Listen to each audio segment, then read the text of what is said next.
What's happening, guys? Welcome to the channel and thank you all so much for supporting this journey. We've now hit 2,000 subscribers, which, trust you me, I know it sounds small. For me, being 200 only a few weeks ago, it's building up fast and we're going to keep on the pace. So this one's really interesting. Vehicle tax. In some places, more simple than others. DVLA, not so much on the simple side of things. I've gone over a couple of times about being in the Isle of Man and how it's a slightly different system over there. If you were going to tax a car in the Isle of Man, it's done the old-fashioned way with paper tax in the window. You renew it every year and the tax transfers from person to person. So if you sold the car, the tax comes with it, purely because it's in the windscreen. It's nice and simple. The tax is separate from you as a person. In the UK, however, DVLA obviously does some things a bit differently. DVLA's got a really strict set of rules as well, especially for us as traders. Now, for a private person, it's not too complicated. We kind of know the gist. You buy a car, you tax it before you drive it. The rest is history. However, as a trader, I had an awful lot of questions and none of them, to be brutally honest, none of them were answered at all. I was left in the dark and I had to learn the hard way. I've made the mistakes to the point where I've already had a bank account blocked by the DVLA. So this is now me giving you my experience from someone who's done it. And if you're starting out, this tells you what you can and can't do. Now, the complication actually arises from us being motor traders because we're treated differently from those who are private buyers and private sellers, of course. Obviously, in the scenario that you buy a car from a private seller, you will turn up to the house, do your test drives, agree on a price, and when you drive the car away, the seller will want to transfer the car out of their name into yours. But of course, the moment they go on DVLA's website and mark the car as sold even to a motor trader, it will cancel the tax on the spot. Now, you as a motor trader, especially if you're new, what are your options? Now, obviously, if you've got trade plates, it's not a problem. Slap the trade plates in the window and you're all good. That covers your tax and your insurance. But where it gets a bit more in-depth is what happens if you don't have trade plates. In the beginning, I didn't have trade plates and my motor insurance company told me it's okay for me to drive a car without trade plates. In a nutshell, despite their confidence in saying that I can drive a car without trade plates and without the car being taxed because the motor insurance covers everything, I just know that that's not going to translate well if I get pulled over. So that is not something I'm going to recommend. Even though that's what was told to me, I'm not going to recommend that. A trick to get around it is, of course, to just have the car still in their name. The tax remains, you drive at home, and by the time you're home or wherever you are to get the car prepared and sorted, at that point you can do the change. There are some creative ways around it. Officially, the DVLA say if you haven't got trade plates, you have to get the vehicle recovered. That is their official stance. It completely screws you as a motor trader because think about it, you have to get your motor trade insurance first in order to apply for trade plates. But applying for trade plates is a long process. To be perfectly honest with you, I got rejected when I first applied for trade plates because when I had my trade plate company, I had someone who stole trade plates, never returned them, so DVLA refused to give me any more. Thankfully, I appealed it. I was able to provide proof and a crime reference number of the individual who stole them, and thankfully DVLA approved my appeal and sent me my set of trade plates. That's good. The way I used to get around doing it that I thought was the right way to do it, and it turns out it most definitely was not, is I used to tax the cars with the green keeper slip. Now, you hear all the time, everyone says, get the car, tax it, pay by direct debit, and then cancel the direct debit when you don't need the car. So as soon as you're finished with the car or as soon as you sell the car, just cancel the direct debit. This was the same advice that was passed to me, surprisingly, by a lot of dealers as well. Funny thing was, a lot of these dealers didn't use this method many times themselves, once or twice maybe, but here's where the issue was. I was doing this in the very beginning. However, after cancelling the third direct debit, it would not let me use my bank details. It told me my bank was blocked. I called the DVLA to try and find out what's going on. And what they said was, you have cancelled direct debits on 3 separate cars. The system has automatically blocked your bank account now from doing direct debits. So if you want to tax a car, you have to do it for 6 months or 12 months. There was no appeal. I tried to appeal it. No.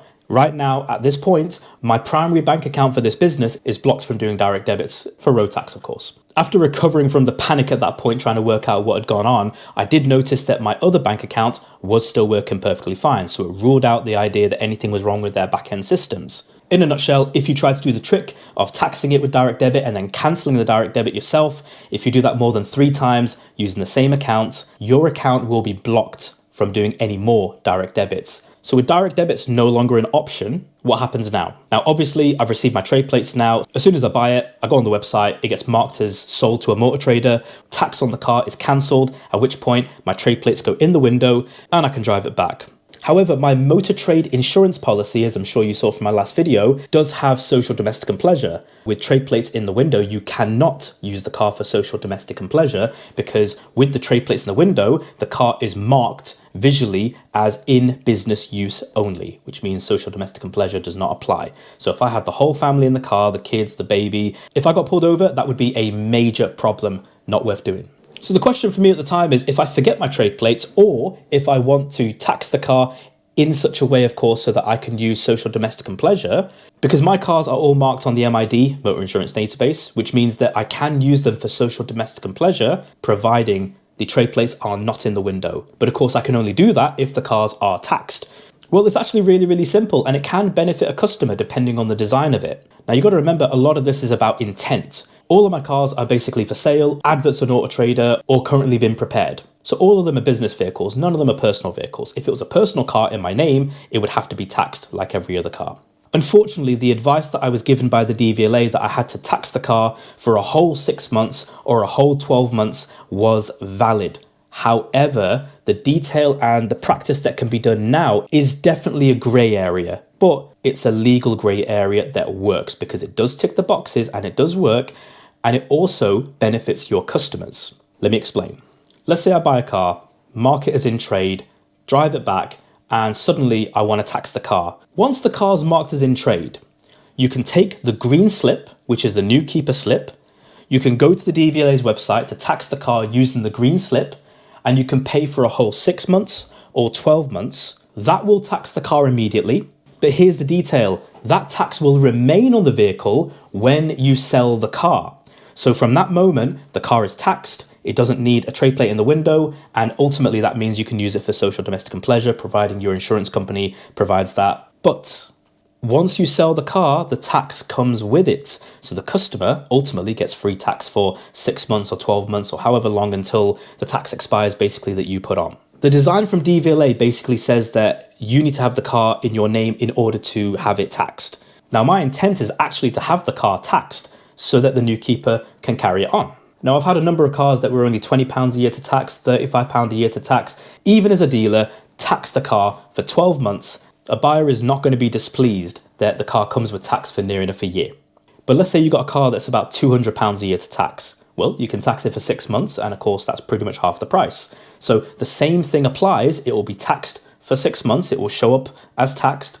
But when you sell the car and you put the car into the buyer's name, that tax will remain because it was taxed using the new keeper slip, which means that when the car goes to the new keeper's name, the tax remains because it's intended for the new keeper to keep on using. It is a bit of a grey area, but it works. And it is a complete pain that we even have to resort to trying to work out what does work, what doesn't work. But basically, in short, if you try to use the trick of using direct debits and cancelling them, your bank account will get blocked from being able to tax cars using the direct debit. However, taxing the cars for 6 months or 12 months using the green keeper slip allows you as traders, while the car's marked as in trade, to have the car taxed, and the benefit carries over that when someone buys the car, that tax remains for them.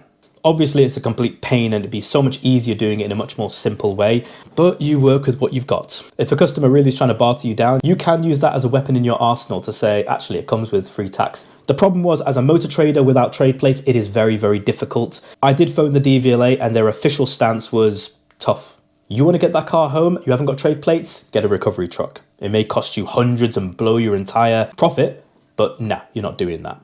The first time I bought a car from BCA, being the Zafira, all the way up in Edinburgh, I went up there, and as soon as I picked up the car, I taxed it using the green slip because I didn't have trade plates. I drove it all the way back, fixed it, sold it, but when I cancelled the tax, that was strike 1. I did the same thing again, strike 2. Did the same thing again, strike 3, but I didn't know I was getting these strikes. So by the time I came to number 4, it just would not let me tax it. Obviously, make of this what you will. I'm not giving you advice on this one. This is what I found in terms of DVLA road tax behavior with their systems. This is my experience. This is what I found works, doesn't work. I've done this multiple times now, so I can definitely tell you this is exactly how it operates. It is a small detail, but for me, it was a pretty major detail just because when I first started, nobody made this clear to me in the slightest. I had to go and experiment, find out the hard way, lose access for one bank account to do direct debits, and yeah, it was a complete pain. If I seem tired, it's because it's the end of the day. The wife made some doner wraps, so I am absolutely hammered. Not in an alcoholic way, but just in a food way.